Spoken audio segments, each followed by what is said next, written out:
जय जगन्नाथ सांग मैंने स्वागत कर आज ब्लॉग को। तो आज आम मैंने चलू माँ को पाख गाड़ी पूजा करने। तो आज काली पूजा जो रही तो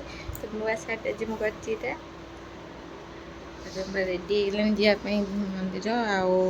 आत्र गाड़ी बुला जा माँ तार पूजा पूजी कर सका सका आम पूजा पूजी करके दुकान बाहर जीव। चल देखिए माँ कौन कर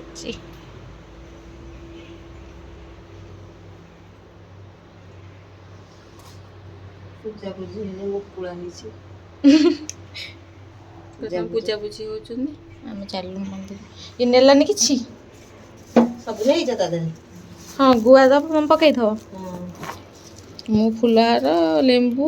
शंखाटा पकई थी रात की दुकान से नेबी जाऊँ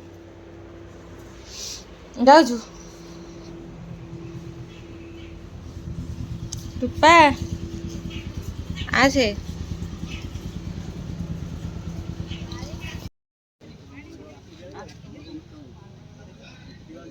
आम गाड़ी के पैसा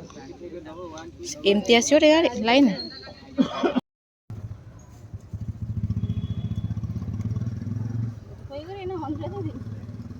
घर नहीं सीधा कर गाड़ी आस आस ना एपट आइल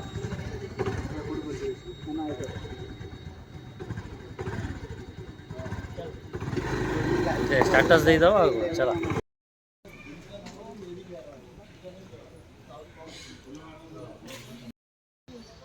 कलर छाड़ी कौन है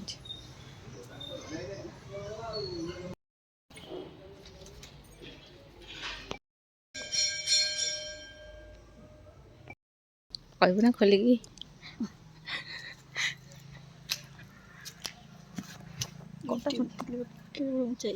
से दबी जा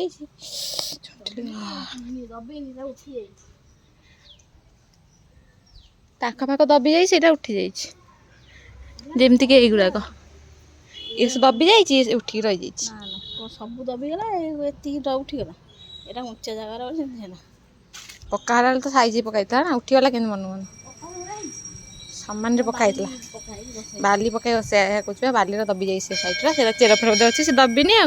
तू या कम बुझीपारनु निज कथा सब कह सत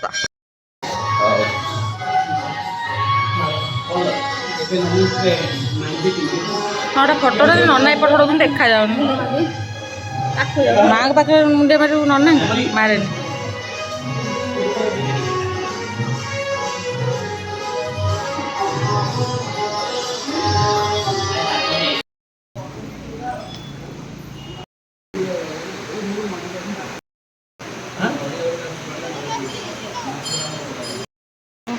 नुआ सार्ट पिंधुनी फटो उठे ये छाई ठिया फटो खरा कर नहीं हो नहीं पारू मु जाने हाँ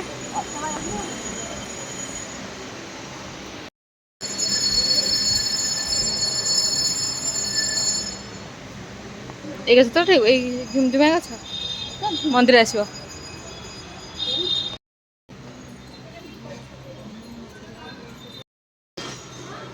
रेडी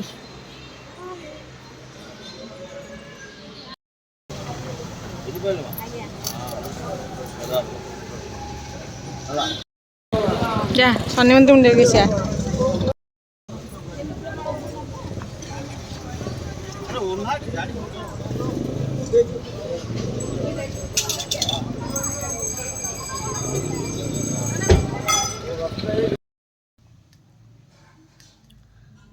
और भात हूँ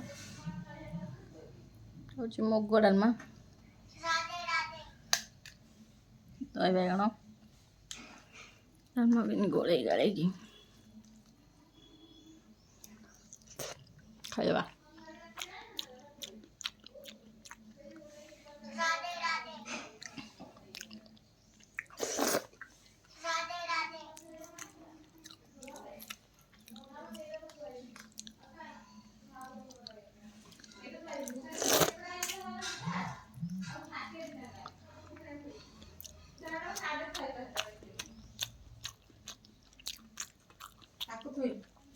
भाव गाड़ टाइप थालिया एला जोड़े लगा ହଁ ହେଲା ଗୋଟେ ଆଦେରେ ଭର୍ତ୍ତି ହେଇଛି ଲଙ୍କା କିନ୍ତୁ କାଶ୍ମୀର ଲଙ୍କା ଭଳିଆ ହେଇଛି ନାଇଁ ଏଇଟା କନ୍ୟାକୁମାରୀରୁ ଆଣିଥିଲି। ସେଇ ଲୁଣ ଆଣିଦେବି ମାତା ଲୁଣ ଆଣିବେ ମାତା ଲୁଣ ଆଣିବେ କହୁଛି କ'ଣ କହିବି ପୁଅ ଭୋକରେ କିଛି ଆଣିଥାନ୍ତି ମୁଣ୍ଡ କ'ଣ ହେଲା ଭୋକରେ ମା କ'ଣ ଖାଇଥିଲା ଏବେ ମା ଖାଇନି କିଛି ବା ଚୁଡ଼ା ଖାଇକି ଆମେ ବାଡ଼ି ଛାଟିଆ କରୁ ମା କ'ଣ ଲାଗୁଥିବ ତାହେଲେ ଭୋକରେ ନେଇ ଆସିବୁ ଏଇଥର ଭାତ ଧରି ବସିଗଲୁ ମୁଁ ତ ଗୋଡ଼ ଧରିବାକୁ କହୁଥିଲି ଭାତ ଡାଲମା ଧରି ବସିବି ଖାଉଥିବି ତୁ ଆଣିବୁ ଗୋଟାଟା ଆଉ କ'ଣ ହେଇଛି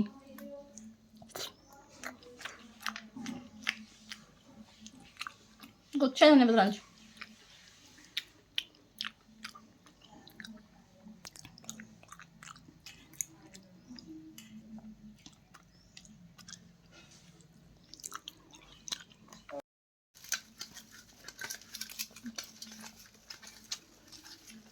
ଗଲତି ମନେ ପଡ଼ିଥିଲା ଜିରା ଲଙ୍କା ଆଣିଥାନ୍ତି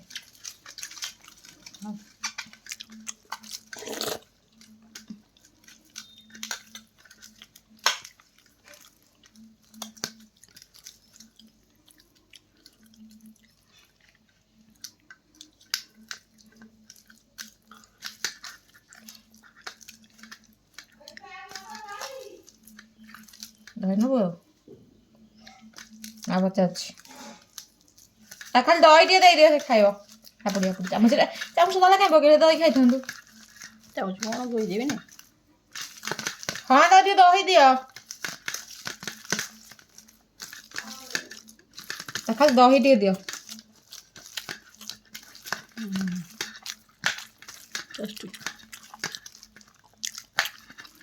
এই ডালমা আলু ଭଲ ଲାଗେ ଖାଇବାକୁ এই ଅରୁଆ ସାଙ୍ଗରେ ଭଲ ଲାଗେ ଅଲଗା ଟାଇମ୍ରେ ଭଲ ଲାଗେନି ଆଉ ତମେ ଲୁଣ ଭଲ ନାହିଁ ଅରୁଆ ମାତା ଆଜି ଅରୁଆଟା କରିଦେଇଛନ୍ତି ନହେଲେ କରିବା କଥା ଆଉ ଚାଲି ଯିବି ଭଲ ନା ଦହି ବାଇଗଣ ଭଲ ନା ସବୁ ଭଲ ନା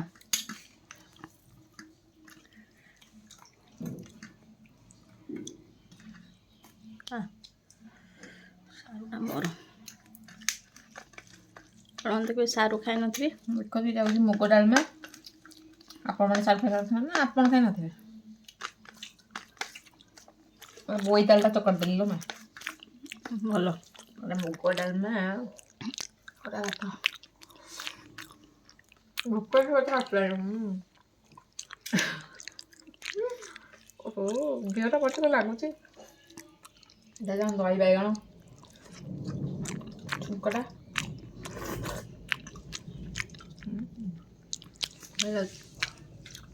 ଆଳୁ ଚଟନା ମୁଗ ନେଇଛି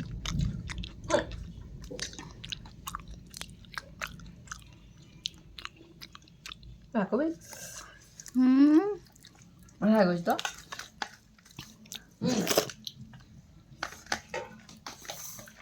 ଡାଲମା ବି ଭଲ ନା ମୁଁ ଭାବୁଛି ଡାଲମା ଦେଇଦେଉଛି ଦେଖିଲି ଝିଅ କ'ଣ ତୁ ନେଲୁ କି ରାମ ଖାଇବନି ସିଏ କୋଉଦିନ ଦହି ବାଇଗଣ ଖାଏ ସେ ଖାଇବ କି ନ ଖାଇବ କି ଖାଉ ଜାଣି ସେ ଥୋଇଦେଇଥା ଖାଇବ ସେଠି ବି ଖାଇବା ହଉଛି ଆସିଥିଲେ ଘରେ ଘରେ ସବୁ କହିଯାଇଥିଲି ଆଉ କହିନି ମୋତେ ବେକାରରେ ଆମ ଘରେ ଖାଇଲି ଆଳୁ କଥିଲେ ଖାଇକି ଆସିଥାନ୍ତି ନା ଆଉ କଦିନ ଖାଇ ପିଇ ଘରକୁ ଆସିଥାନ୍ତି ମାଣା ଖାଇବା କିଛି ଛାଡ଼େ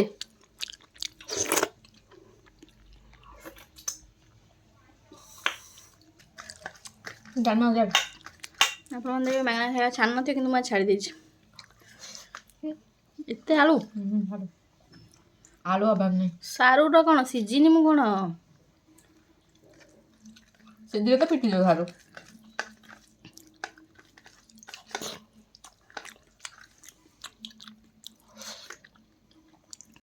ଏମିତି ଜିରା ଲଙ୍କା ଖାଇଗଲା ଡାଲମାଟି ପକେଇବିନି ଡାଲମା ପକେଇ ରାଗ ଲାଗିବ ଇଏ ରାଗ ସେ ରାଗ ସବୁ ରାଗ ହେଇଯିବ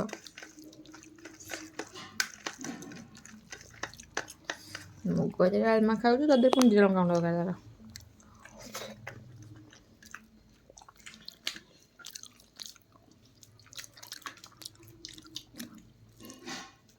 କେମିତି ଲାଗୁଛି ତ ତଟଣା ଭଲ ଲାଗୁଛି ଆଉ ଯାହେଲେ ମୁଁ ବନେଇଛି ଗୋଟେ ଭଲ ଲାଗିପାରିଥାନ୍ତା। ନା ବେକାର କଥା ହବେନି ତୁ ଯେ ବନଉ ମୁଁ ଖାଇବି ଜାଣିନି କେନ୍ ଲାଗେ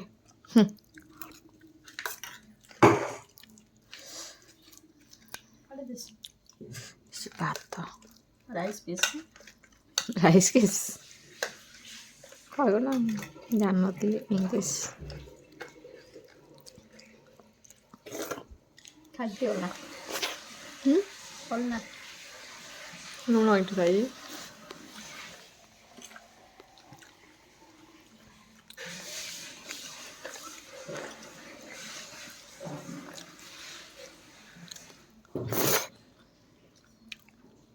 ହାତ କରିଦେବେ ଗୁଆ ଘିଅ ବଗରା ଡାଲମା ଯେଉଁ ଟେଷ୍ଟ ଆଉ କିଛି ନାହିଁ ନା ମାନ ପଞ୍ଚର ନା କିଏ ବି ଦିନରେ ହାବିଳି ଛାଡ଼ିଲା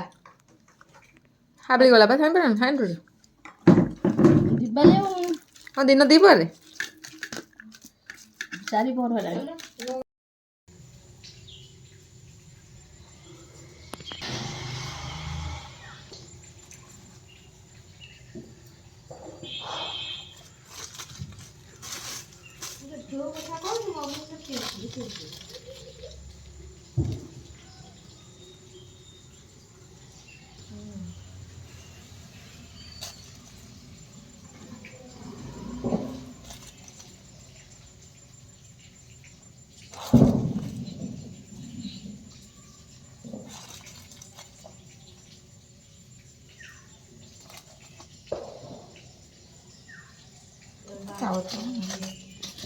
କୁଆଡେ ଯାଇଛି ମୁଁ ଜାଣିନି ତ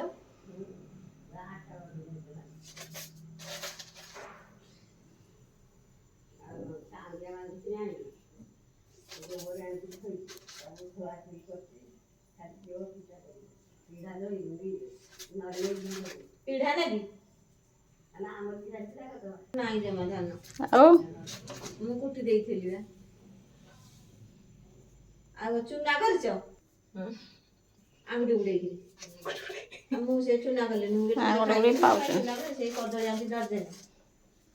ସେଇଆକୁ ପୂଜା କରିଦେବି ଟିକେ ଆଉ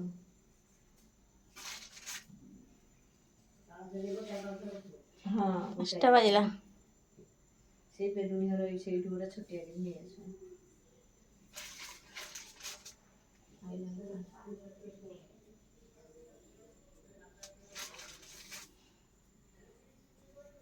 ସ୍ୱସ୍ତିକଟା ମୁଁ କରିଛି ଯୋଉ ଟିକେ ଉପର ତଳ ହେଇଗଲା ନୁହଁ ଏମିତି ସିଧା ଦେଖଲେ ଜଣା ପଡୁନି। ଉପରେ ମୁର୍ଜା ବର୍ଷ ଭଲ ମୁର୍ଜା ପକେଇବେ ଭଲ ମଜା ତୁ ଏକୁଟିଆ ପକେଇ ଜାଣିଛୁ ପକେଇବୁ ଏତେ ଆସିବନି ୟୁଟ୍ୟୁବରେ ମାରିକି ଖାଲି ଏଥରକ ମୂର୍ଜ ଦେଖେ। ନାଇଁ ନା ମୁଁ ଦେଖା ଦେଖି ନାହିଁ ନା ଶିଖା ଶିଖି ନାହିଁ ମୋର ବାବା ମତେ ଆଉ କାମ କରିବାକୁ ଭଲ ଲାଗୁନି ପୁଅ ବାହାର କରୁନୁ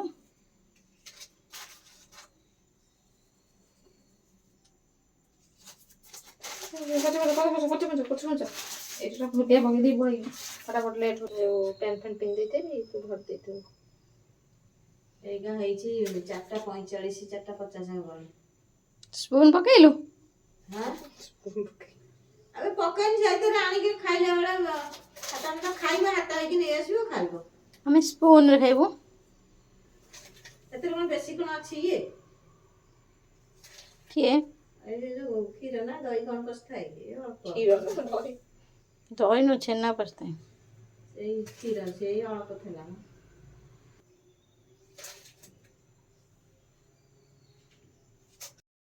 ଉପରେ କେତେ ସୁନ୍ଦର ପାଦ ଗୋଟେ କରିଛି ସୁନ୍ଦର ଲକ୍ଷ୍ମୀଙ୍କ ପାଦ ଏଠି ବଢିଆ କମ୍ବିନେସନ କଲର ଦେଇଛୁ ବଢିଆ ଲାଗୁଛି ଟିକେ ଉପରେ ଚା କରିଦେଲୁ ବାକି ଅଦରୱାଇଜ ବହୁତ ସୁନ୍ଦର ଦେଖାଯାଉଛି ସେ ରଙ୍ଗ ଭରୁଛି ମୁଁ କଲର ପକେଇଦେବି ରଙ୍ଗ ଭରୁଛି ମୁଁ ଯାଉଛି ଟିକେ କ୍ଷୀର ଖାଇଦେବି କି ସୁନ୍ଦର ଲାଗୁଛି ଏଇଟା କଣ କୁହନ୍ତି ଆକୁ ନା ନା କଣ କୁହନ୍ତି ଆନା ରସାବଳି ରସାବଳି ଆମର ଆସିଛି ମାଙ୍କ ପାଇଁ ପୂଜା ହେଇଥିଲା ଦୀପରେ ଧୁଆ ଧୋଇ ରଖା ହେଇଛି ଦୁଆର ମୁହଁରେ ମୁଁ ପକେଇ ଦେଇଛି ଯଦି କୁକୁର ପଳେଇ ଆସିବ ଘାଣ୍ଟି ଦେବ ମା ଖାଲି ଦୀପ ଦେବ ସନ୍ଧ୍ୟା ହେଇଗଲାଣି ପୁରା ମା ଏବେ ଦୀପ ଦେଇଦେବ ସକାଳେ ଆମର ପୂଜାପୂଜି କରିଦେଇଥିଲୁ ଠାକୁରଙ୍କ ପାଖରେ। ଅନା ମତେ ମୁଁ ଖାଉଛି ଅନଉ ଥାଇଛି ସେଇଠି ବସି ଅନେଇଥା ମତେ। ଟେଷ୍ଟି।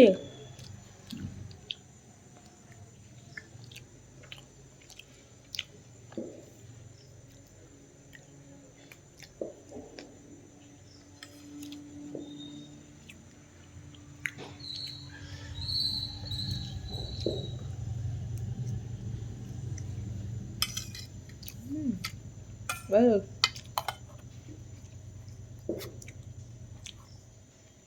ମୁড়େ ଖାଇ ତୋ ପାଇଁ ଗୋଟେ ରଖିଛି ହେଲା ଦେଖିଦେବି।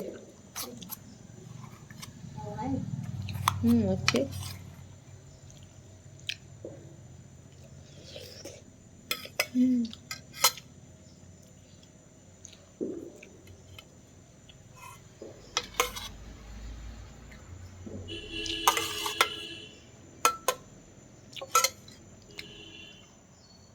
ଖାଇବା ଦଶ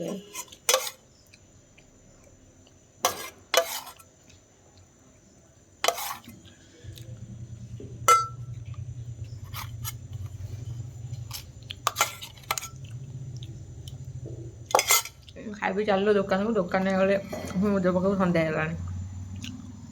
ଏବେ ଆମେମାନେ ଚାଲୁ ଦୋକାନକୁ। ଦୋକାନରେ ଯାଇକି ଟିକେ ପୂଜାପୂଜି ଅଛି ଯେମିତି ସନ୍ଧ୍ୟା ଦିଆଦିଏ ତ ପୂଜାପୂଜି ନାହିଁ ସନ୍ଧ୍ୟା ବେଳ ଟାଇମ୍ ତ ଦେଖିପାରୁଥିବେ ସନ୍ଧ୍ୟା ହେଇଗଲାଣି ଅଲରେଡ଼ି। ତ ଘରେ ସବୁ ଦୀପ ବଗେରା ମା ଲଗାଇବ ତ ଆମେ ମାନେ ବାହାରିଥିଲୁ ଦୋକାନକୁ। ଦୋକାନରେ ଆମେ ଦୀପ ବଗେରା ଲଗାଇବୁ ରଙ୍ଗୋଲି ବନେଇବୁ ତାପରେ ଘରକୁ ଆସିଲେ ଆମେ ବାଣ ଫୁଟାଇବା।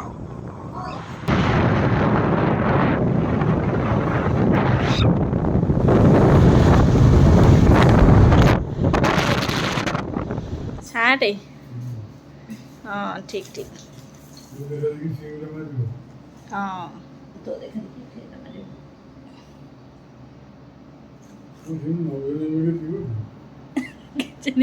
ଆଉଟା କ'ଣ ପକେଇଲାଣି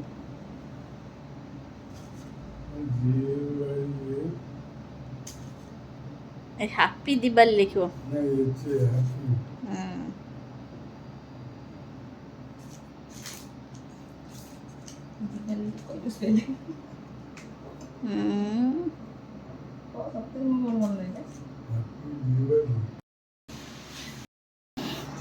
ବୁଝିଲୁ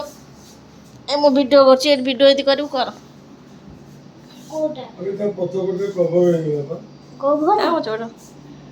କର ଭିଡ଼ିଓ କରୁ ଯଦି କର ଫଟୋ ଉଠେଇ ଦେଲୁ। ତ ଆମେ ଦୋକାନରେ କାମ ସାରି ଦୋକାନରୁ ବାହାରିଗଲୁ ଘରକୁ। ତ ଦେଖିପାରୁଥିବେ ଘରେ ସମସ୍ତେ ଲିଚୁ ପକେଇ ଦେଇଛନ୍ତି କିନ୍ତୁ ଆମ ଘରେ ଲିଚୁ ପଡ଼ିନି କାରଣ ଘର ତ ଫିନିସିଂ କାମ ସରିଲେ ଲିଚୁ କ'ଣ ପଡ଼ିବ। ସେଥିପାଇଁ ଲିଚୁ ତ ଘରେ ପଡ଼ିନି କିନ୍ତୁ ପର ଘରକୁ ଦେଖି ଟିକେ ଲୋଭ କରିବା କଥା। ତ ଦେଖିପାରୁଥିବେ ବାଟରେ କେତେ କୁହୁଡ଼ି ଆଉ କେତେ ସାରା କୁହୁଡ଼ିରେ ରାସ୍ତା ଜମା ଦେଖା ହିଁ ଯାଉନି।